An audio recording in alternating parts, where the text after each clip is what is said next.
Have you ever noticed that Danny Boyle's films include a lot of shots that look like this, and this, and this one?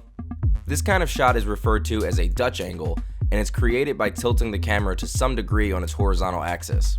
This causes straight horizontal and vertical lines to appear on an angle. The technique became popular during the cinematic period of German Expressionism to enhance the dark tones and nightmarish sets.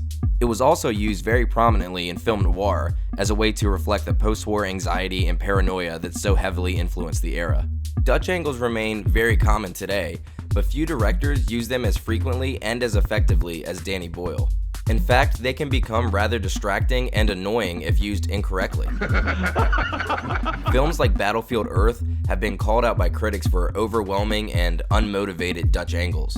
On the other hand, Danny Boyle's Slumdog Millionaire, which uses a staggering amount of Dutch angles, won the Academy Award for Best Cinematography. Anthony Dodd Mantle for Slumdog Millionaire. So how does Danny Boyle use the Dutch angle so effectively?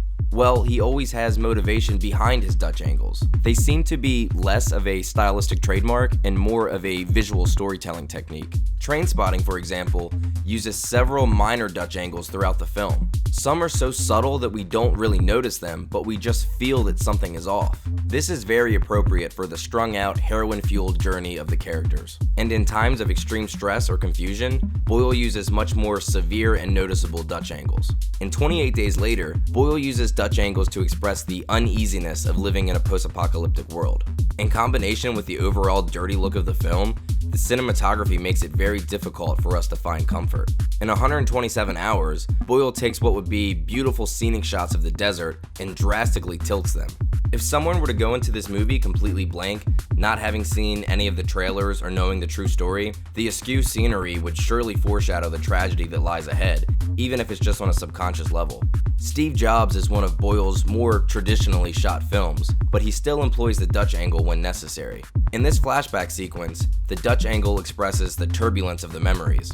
Being that the flashback is intercut with a present-day scene, the back and forth between the tilted memories and the straight-on conversation enhances just how volatile these memories are for Steve Jobs. It seems that many filmmakers use Dutch angles to be different or to switch things up and throw the audience a visual curveball, but Danny Boyle uses them to establish tone and to create a feeling and to express the inner workings of his characters. To put it simply, Danny Boyle just knows how to use a Dutch angle.